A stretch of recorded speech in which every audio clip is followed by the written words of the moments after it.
talk to us about how your opportunity with AEW came about, because I know you were making a name for yourself. You're really hustling all over the world, but how did the opportunity with AEW come about, and what was your reaction when you realized, like, hey, they want to sign me, considering that it's a hot company, a lot of people are trying to get signed, and they're coming and chasing after you?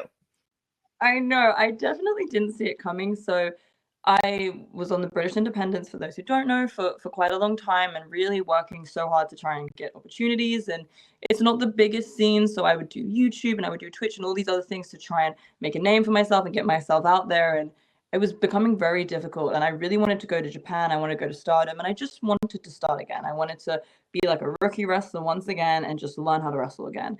And it was, again, very difficult to get to Stardom. I didn't really know how to get there. And this was also coming out of COVID, so traveling was very difficult, and every country had different rules and regulations.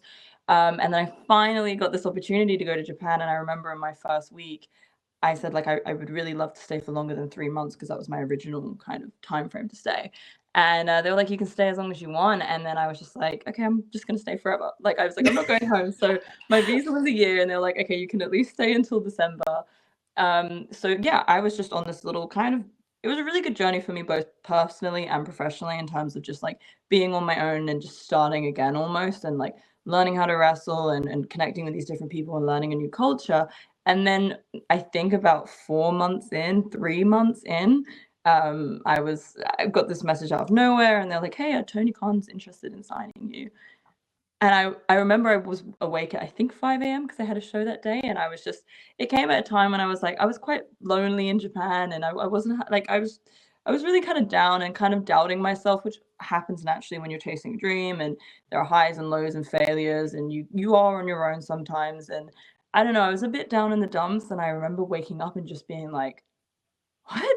What? And then, like, I just got on the phone, and then I just was like, I went to the show, and obviously I couldn't say anything, and I was just there like, what? And because for me, my dream as a kid was always to move to America, and it was always to wrestle on TV and then follow all of those dreams. So I was just like, it's there. And like every single time I spoke to them, and things progressed and progressed and progressed and became more real, it was just, I would get off the phone, and I felt like something bad was gonna happen, or like, I don't know, like I was like, it's gonna end, like it's not gonna work until I like officially sign. I was like, I can't get excited. And then when it was almost done, I remember calling my family and telling them, and that was just like, I feel like, I was like, I made it, like I did it. So yeah, it was surreal, and I did not expect it to happen so quickly. I knew it was going to happen, because I was not going to stop until it did, but I didn't expect it to happen so quick.